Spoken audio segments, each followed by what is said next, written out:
సంఘ సమస్యల పరిష్కారానికి శక్తి వంచన లేకుండా కృషి చేస్తానని నూతనంగా ఎన్నికైన కొల్చారం మండల గౌడ సంఘం అధ్యక్షులు నాయిని వెంకట్ గౌడ్ అన్నారు.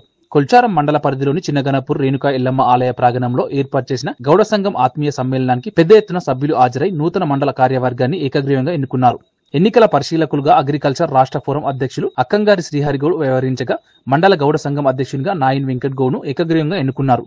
ఉపాధ్యక్షులుగా భూపతిపురం శేఖర్ గౌడ్, సాయిబాబా గౌడ్, గోకుని యాదగౌడ్, బొమ్మ చంద్రం గౌడ్, ప్రధాన కార్యదర్శులుగా రాంసన్పల్లి అంజగౌడ్, కార్యదర్శులుగా దయాకర్ గౌడ్, సత్యనారాయణ గౌడ్, సురేష్ గౌడ్, కోశాధికారిగా పి రామకృష్ణ గౌడ్, కార్యవర్గ సభ్యులుగా మురళీగౌడ్, మల్లాగౌడ్, వెంకట్ గౌడ్, రాజాగౌడ్, శ్యామ్ గౌడ్, గౌరవ ముఖ్య సలహాదారులుగా కొమ్ముల యాదగౌడ్, అశోక్ గౌడ్, మల్లేష్ గౌడ్, శివకుమార్ గౌడ్, శంకర్ గౌడ్, శ్రీనివాస్ గౌడ్లు ఎన్నికయ్యారు.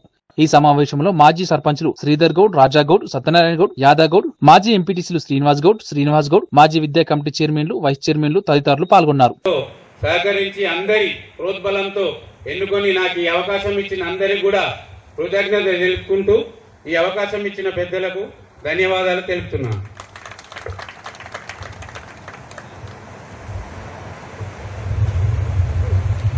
అలాగే నూతన గౌడ సంఘం కమిటీ ఫుల్ఫిల్ అయింది కాబట్టి